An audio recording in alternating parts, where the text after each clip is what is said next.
What's up everybody, David here. Just finished watching King of the Table 4 and I thought I would share my thoughts for anyone that's interested. What an awesome event. I got up at 3 o'clock in the morning and was hyped with nervous energy for about 2.5 hours, and then I had to try and go back to bed, and I'm up again and excited to talk about it.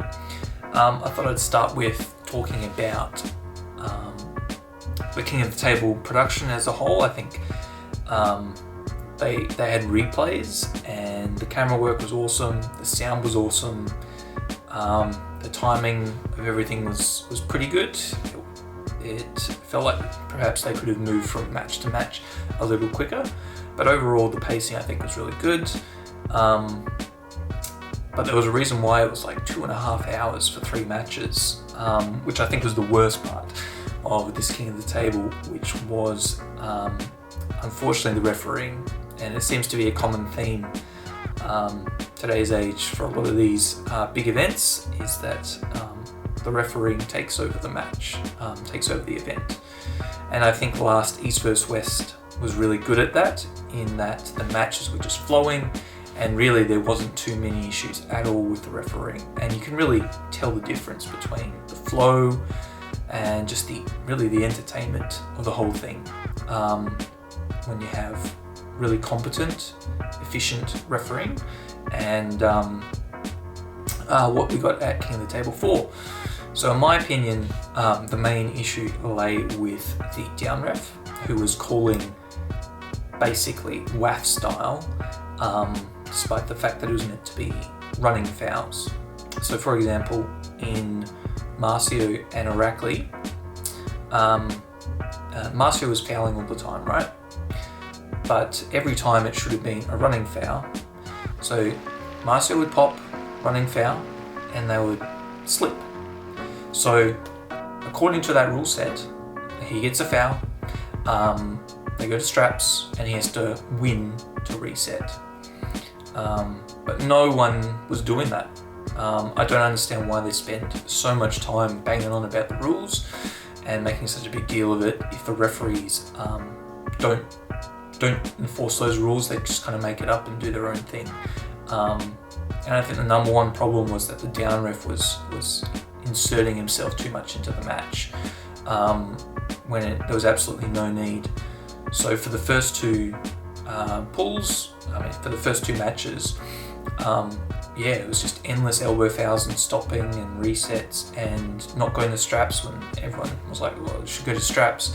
All those kind of issues really just extended everything, and it was just gassing the pullers like crazy before they had any real pulls. So I think that's really bad. I think that was some of the worst kind of that arm wrestling has to offer in terms of entertainment. And super match wise, you're just like, any non-arm wrestler would just be like, what is going on here? There's no excitement build up because it's just reset every time. My final thought on the refereeing was there was one round between Marcio and Irakli where Marcio fouled out, basically. He just fouled out, and Bill didn't call it. He refused to call it.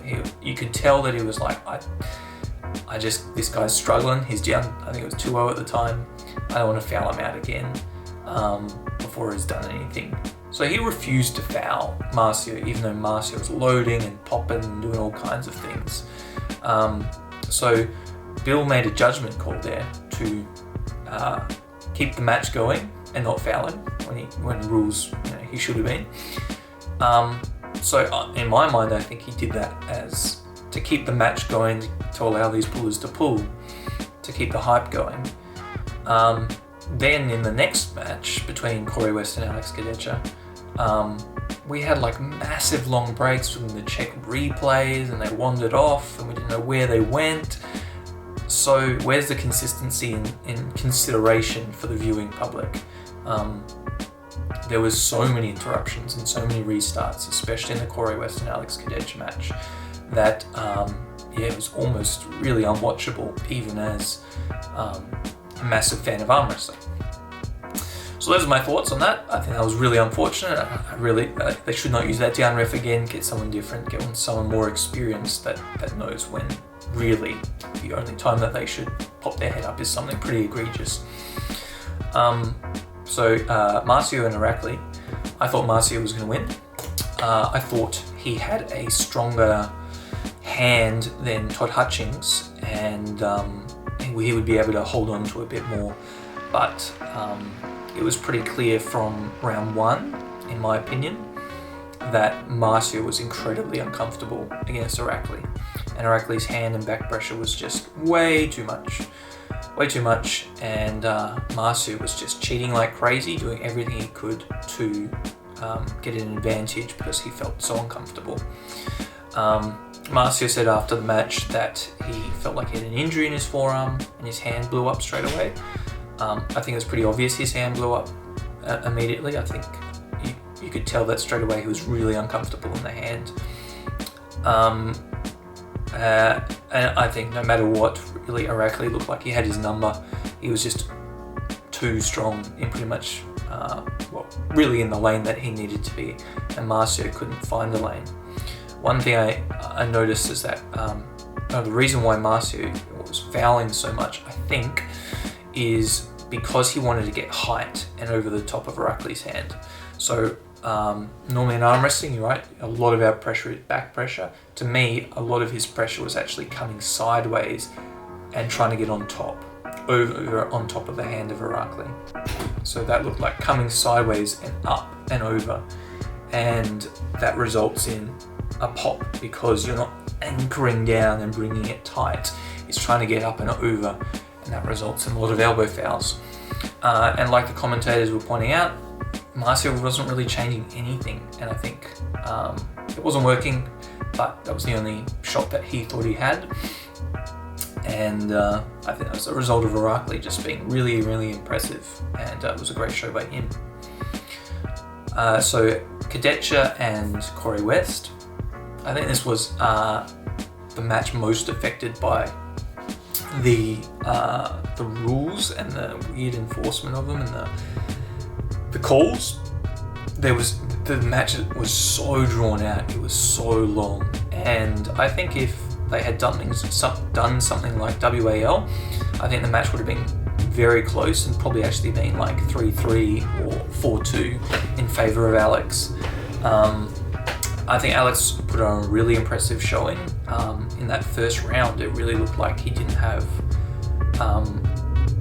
a chance. Corey West looked like he shut it down, his Alex's pronation really well, and he had good finishing power as well. And it was really impressive.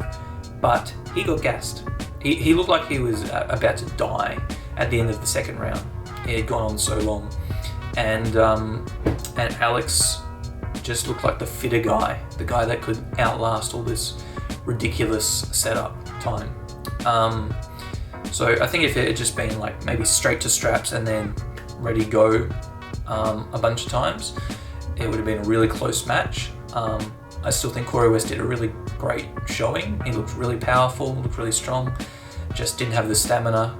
And he made, I think, a few errors, such as just holding on and letting Alex rip into his hand when Corey really had no chance of actually pinning in those positions. And if he was already gassing, and if the match was already taking way too long in the setup, I don't know why he would extend it by not letting go and then getting in positions where he could elbow foul and the whole thing reset again. So I think there was a few errors on Corey West's part in that area. So the big match, Devon and Levan. Well, I thought Levan was going to win. I was thinking through in my head, and I thought Devon had some chances, but the way I thought about it was it's going to have to be a Dennis-like situation where Levan is just way too strong, and that was the case. I was thinking, Levan's going to have to absolutely flash pin Devon 3 times in a row at the very least to win the match, and certainly what happened was he dominated every round, and I think Levan just who's left for him? think Devon got away with a ton. He got really high in the webbing, all kinds of advantages, and it wasn't enough. Levan was just a level above him. It looked like Devon lost. He hurt something, probably in his pronator and some level of back pressure.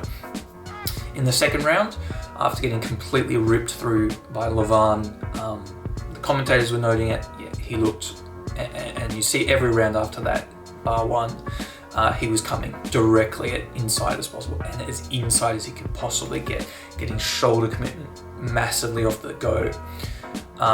He could not touch Levan's pronation. When he was coming in down on top, he couldn't budge Levan's hand like that. It wasn't moving at all. So no matter what Devon did, Levan was just way too strong. I think, there's obviously a lot of fanboys that were saying 6-0 both ways, no matter what the situation was, no matter what the logic of the situation was. As it happened, it was 6-0 Levan, which I think was probably the most likely outcome. It's certainly what I didn't actually expect 6-0, but I did expect a Levan win. So I'm not really sure what's next. Devon is the most entertaining, the most eyes on arm wrestler. I think he's got a lot of matches that he could do if he wanted them. But right now for Levan, he's the king. And I'm not sure who can touch him. Anyway guys, those are my thoughts. Let me know what you think in the comments below. Appreciate you watching. Have a good one.